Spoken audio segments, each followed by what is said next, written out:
So I am delighted today to get to chat with Fatima Rafiki of the Access to Medicine Foundation. And I learned about her and her work because of the report that the ATMF recently put out. And by the way, there's a link below to a newsletter about that report. And there's also going to be a link below to a short video that explains the report. Fatima and I are going to record a little session about that as well.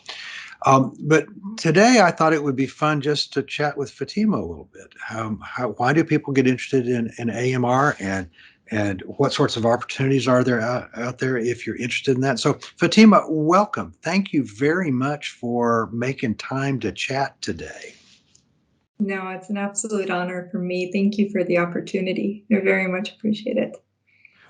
Well, let's just sort of start with the beginning. Once upon a time, Fatima got a degree in.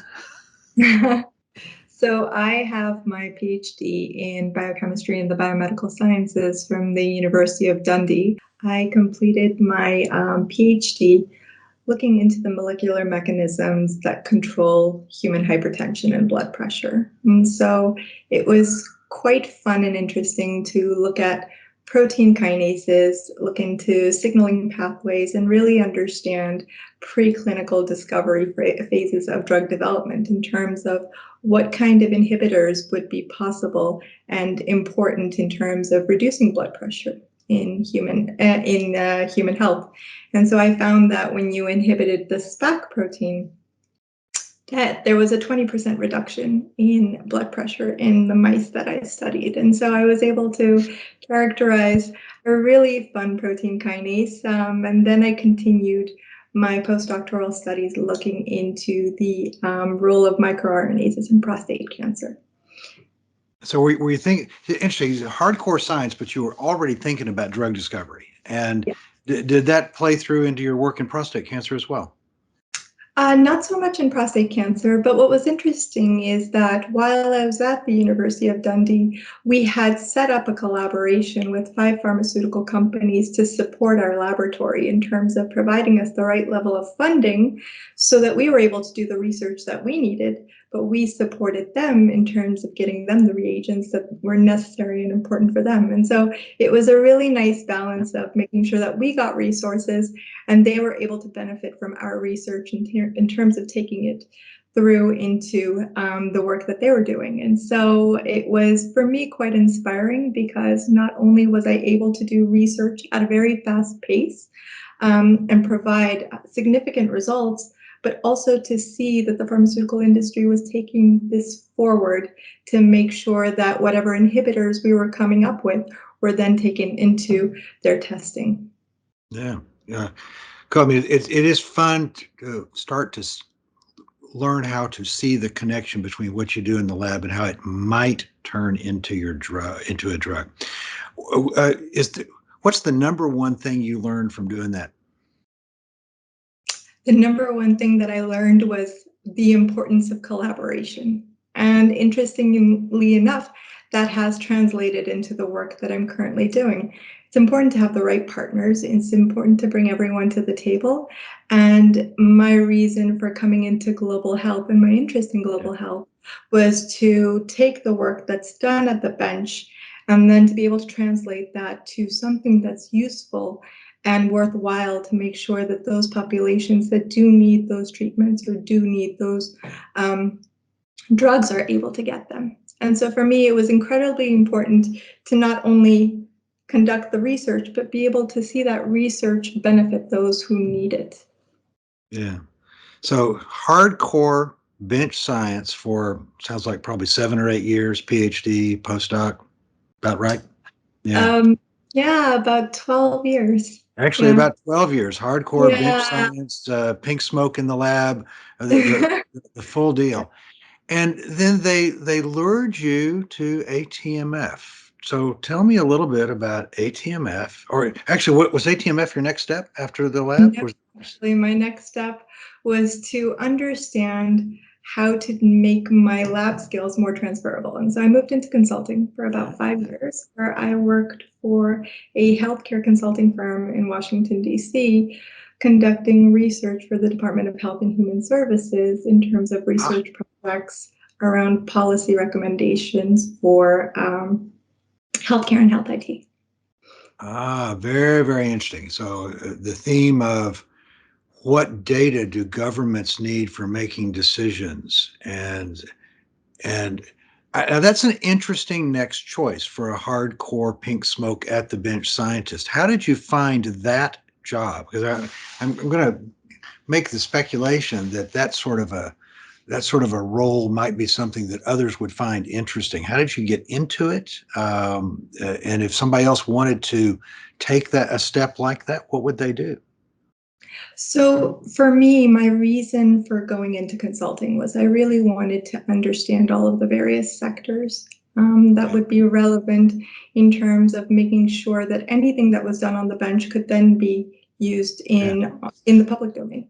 And so I was always curious about how partnerships were made, how collaborations were conducted, and how to work with the right stakeholders, how to be able to tailor the right message to be able to bring together people for the greater good and more impact. And so, considering that I had spent most of my career in the laboratory working on various cells and animal models, I thought humans were the nice next bit to explore. And so I started experimenting in human relationships and understanding what it was like to be able to be in the public sector and the level of work and the level of interactions and networking that was necessary to be able to get the right message across. Being able to work in both the private and public sectors in hospitals, as well as being able to work with policymakers was a fantastic experience, because not only was I able to understand the frustrations of physicians, I was able to understand how policy that was made directly affected those who worked in healthcare and vice versa, how their needs needed to be appropriately translated over to policymakers. And so communication is incredibly important. So I've really wanted to build on those skills before diving into public health. Yeah, and that's something that's taken me a long time to understand. I am at heart a techie geeky wonk. Okay, and I am what I am. And over time, I've come to realize that the techie crowd, we know what we want. And in part, I went into what I do now because I wanted better drugs. I mean, I'm a frustrated ID doc. I wanted better drugs, but that desire, you've got to move a lot of other people and get them to see what's going on and why what you're doing will improve their lives, and learning how to develop those sorts of data. I'm very impressed with people who think that way, because that's not how my brain works. So let me ask the question I asked earlier. If you were going to summarize the big lesson you got out of that 5 years, what would it be? The biggest lesson that I learned is that you really have to make sure that you understand your audience and the needs of your audience, and to be able to target the appropriate messages, because Look through their eyes. Yeah. Look through their eyes. Yeah. And that's a lesson that I've carried through here at the Access to Medicine Foundation. So I started at the foundation about 3 years ago. Yeah. And when I entered, even as a scientist, I wasn't even aware of how big of a global emergency AMR truly is. And so it really opened my eyes. And you would expect that I, as a scientist, would know better. But in terms of stewardship, I'm guilty of misusing antibiotics. I'm guilty of stopping them after getting better and, not understanding the full implications. And so when I started really doing a deep dive into AMR, it was quite eye-opening, because I thought, okay, if I, as a scientist, am not fully versed into how to use these fundamental medicines and treatments, how are we expecting others to be completely clear on what the implications are of overuse and misuse of these incredibly important drugs? And so at the foundation, one of our key work is to be able to bring together all the right stakeholders to the table: pharmaceutical companies, governments, investors, and to make sure that the public is clear on the role of each of these various stakeholders, on how the pharmaceutical company is not only responsible for making sure that these drugs are developed and these drugs are available, but how to make sure that they're partnering with the right stakeholders to make sure these drugs get to those who need them. And considering the recent estimates from the Graham report, we're much closer to that estimate of deaths due to lack of access than we thought we were. 2050, 10 million deaths, but in 2019, we had 1.2 million directly attributed to AMR, and then almost 5 million associated to AMR. So it's been very important for me to really understand how each of these different stakeholders need to be approached and need to be clear on the materiality of AMR when it comes to their respective roles. Yeah, yeah. The Graham report has really, I think, gotten everybody's attention, and we'll put a link below to a newsletter we did on it. But there's also the Graham report launch is actually later today in real time. You and I are filming it, filming this interview just a couple hours before they're going to launch their report. We'll put that link down below as well. And I think that the other piece of data that has just startled everybody is the paper about access isn't just a problem for low middle income countries. The paper that Kevin Otterson first authored and that I got to help with looked at high income countries and observed that actually the interesting new drugs are only available in a few of them. There are some countries that are way behind everybody else. It's really interesting to see how the extent to which this notion of engaging on this and getting serious about making compounds available lags. I mean, it strikes me really hard, for all that effort to create these new drugs, and then they're not available. They're not on the formulary in that country. Wow. No, definitely. So just to give you a little bit of background and my interest in global health, as well as understanding the implications of vulnerable populations, is that my parents were from Afghanistan, and we immigrated to the US when I was about 2 years old. And so for me, it was always very important to be able to give back and to be able to support those vulnerable populations. But then coming from a high-income country, I also understood and gained insight into inequality and lack of access to the appropriate drugs and treatments in those countries as well. So access is an issue that is not only something that low and middle income countries and vulnerable populations have to worry about, but it's across the board. And between Kevin's paper and the Graham report, you see that very clearly, especially with respect to the deaths attributed to lack of access. Yeah, yeah, and actually, there's another thread that I've recently been watching with great interest about health inequities that occur in all levels of income. So there was another newsletter recently. We'll put the link below about the fact that you look at, like, in the UK or the US, high income countries, the socioeconomic status determines very much the level of impact of AMR on your life. I think I'll get this about right. There's a meaningful increment in mortality just from being Black in the United States with sepsis related to AMR. There's a measurable number, and that notion of health inequity is one that is a theme that I hope we're going to be seeing discussed more broadly.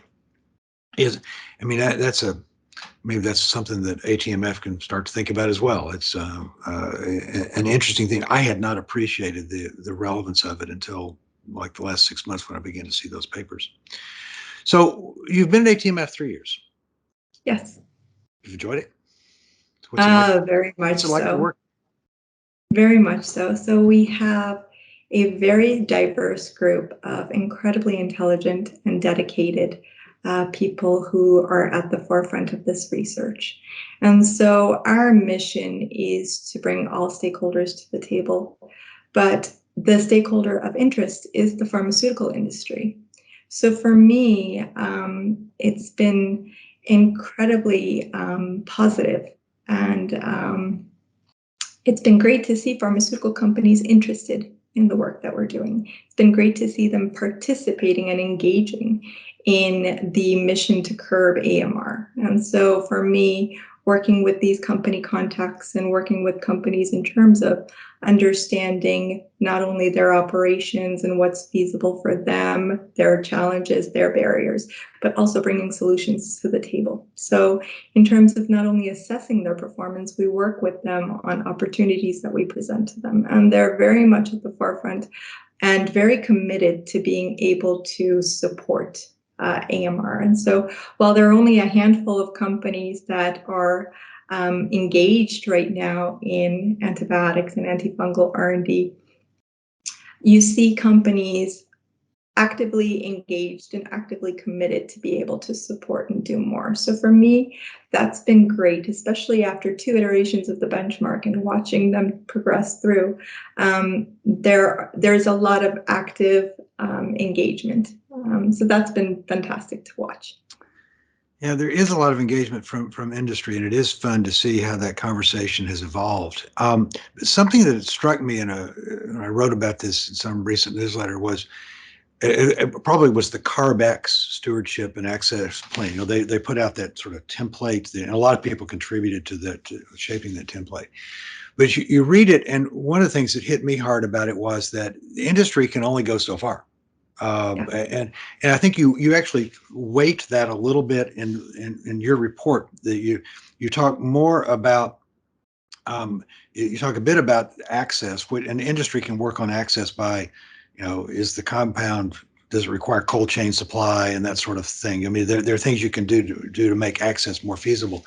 But your commentary on access, on I guess on stewardship, is relatively briefer, because a lot of that is again about what's done at the country level.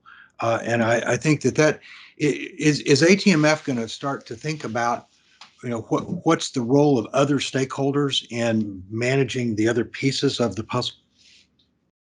That's a very good question. And so currently it's our objective and focus to make sure that we are bringing the pharmaceutical company to the table, incentivizing them in terms of making sure that they're progressing on their commitments and actions towards curbing AMR, and in general access to medicines. With respect to other stakeholders, of course, it's very important to be able to highlight what governments as well as policymakers and investors, et cetera, should be able to do. And so we do provide recommendations to those particular stakeholders in terms of where they can help support pharmaceutical companies to be able to do more.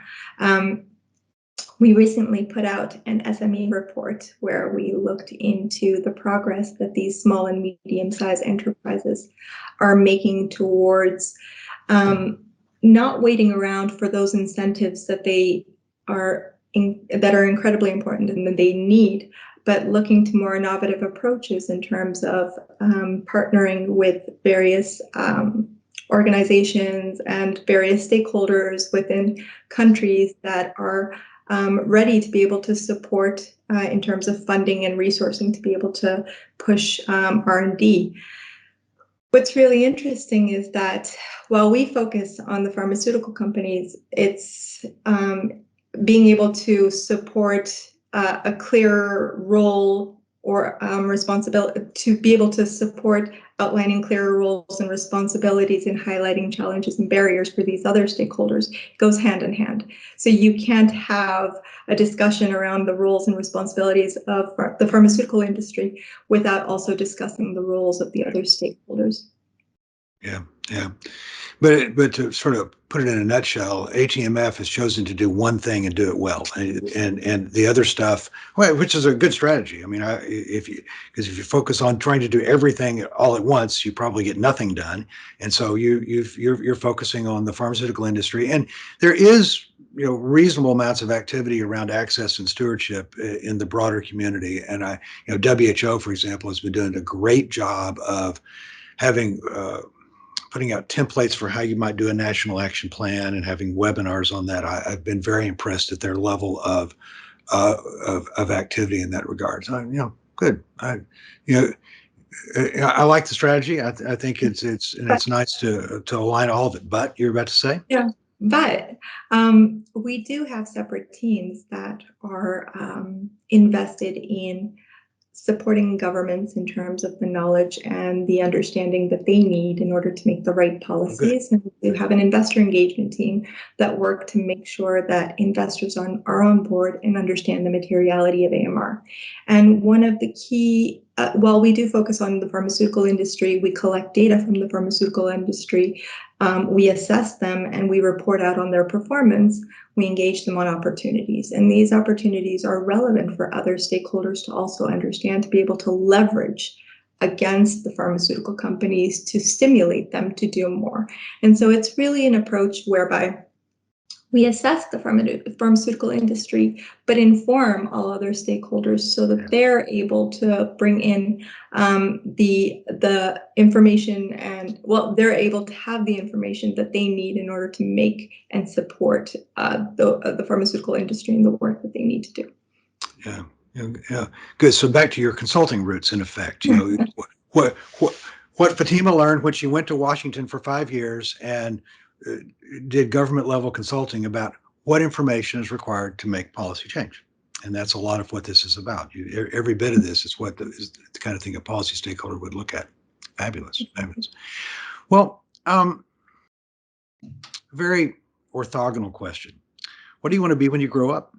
You are now a young, I'm going to call you early mid-career scientist, policymaker, mover in the area.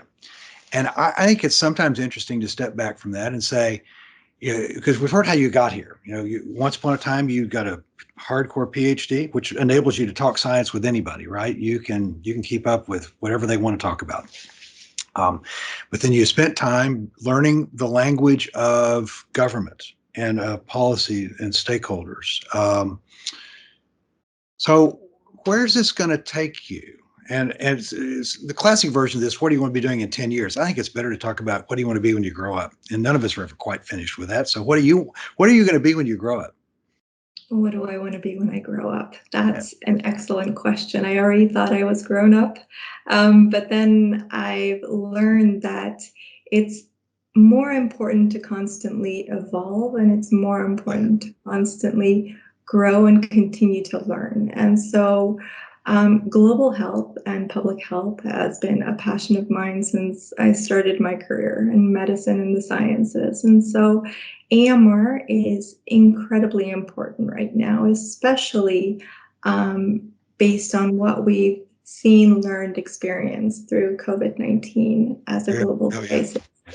And so for me, it's incredibly important to not only be able to follow the science and to understand how to make sure that those who are in need are able to get the treatments that they not only deserve, but that it's a right of theirs to be able, everybody has a right to the appropriate treatment and medicine and healthcare and quality of life.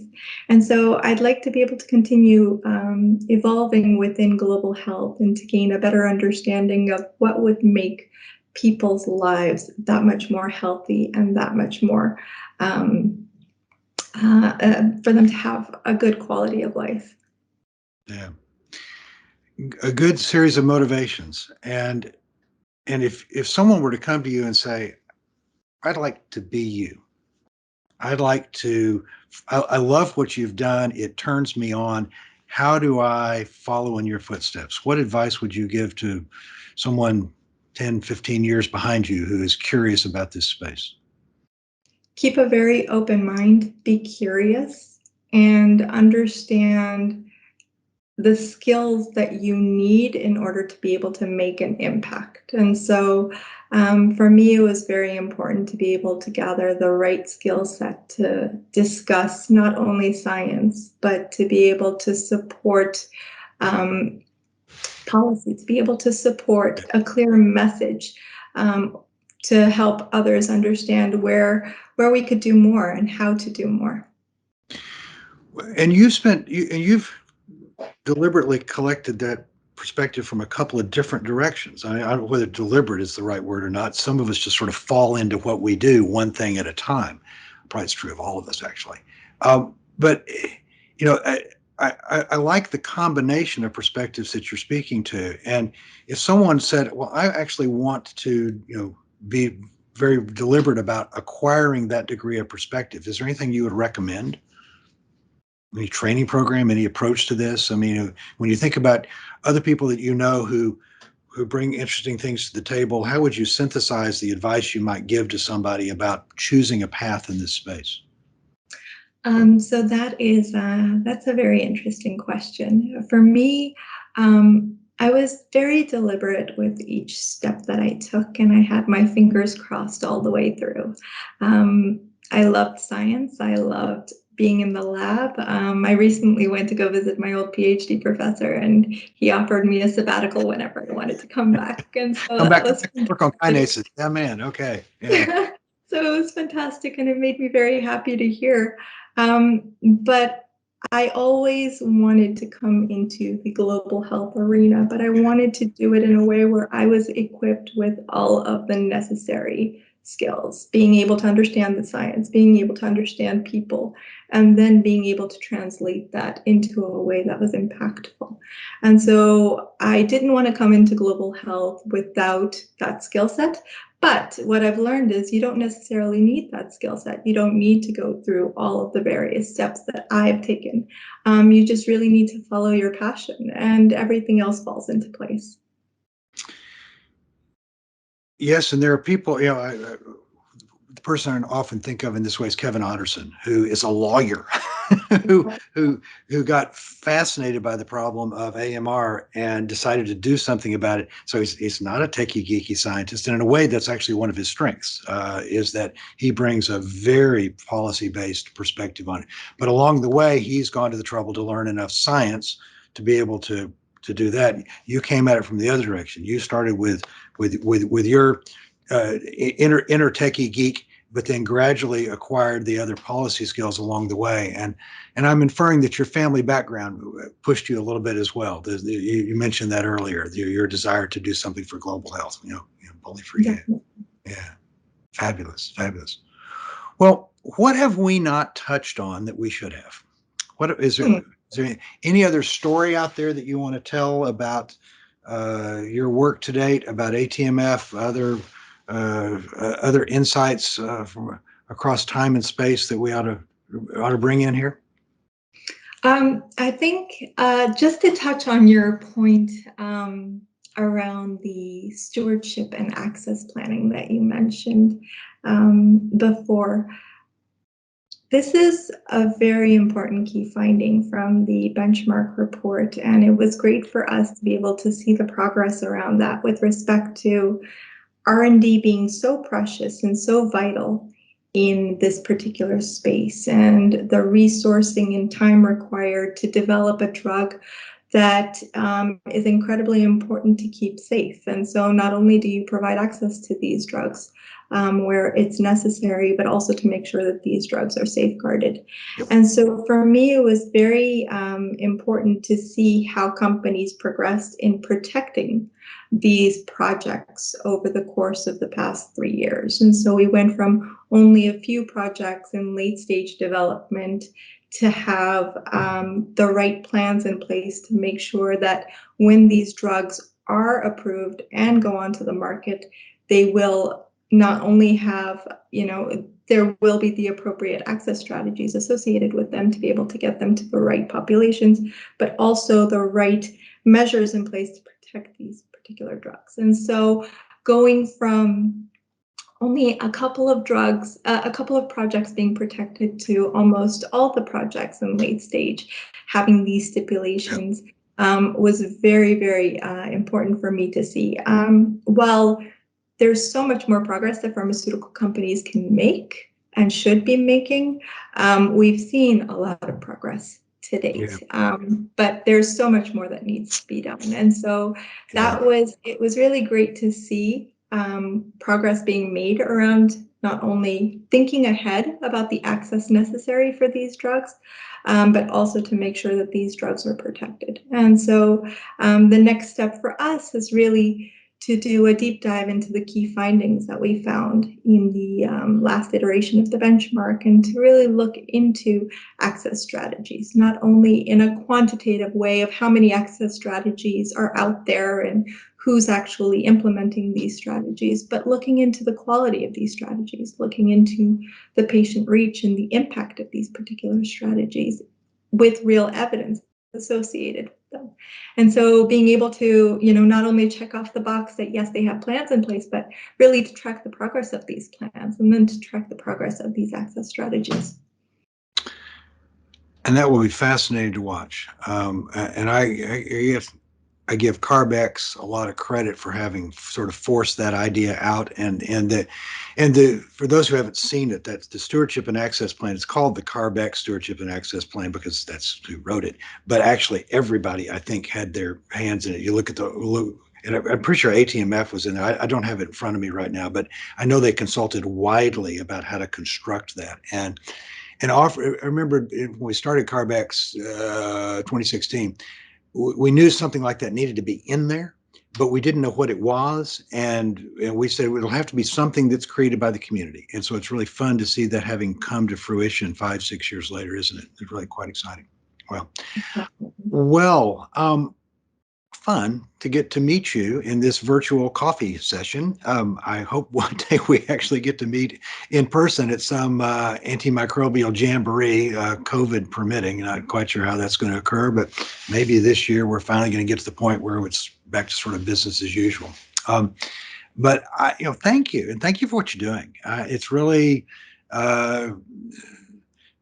wonderful to see that somebody would take the one thing that they can never get back, which is their time and energy, and put it into this space. And so I applaud what you're doing, and I'm grateful for it. So thank you for being here today. It's been much fun. Thank you. And I have to say likewise, thank you for bringing attention to this very important issue. Thank you for the time and effort you put into making sure that everyone is clear around what it means to be in a crisis where we may not have antibiotics or antifungals that are actually effective and available to us very soon. And so it's an incredibly important topic to make sure that all are very clear on the implications.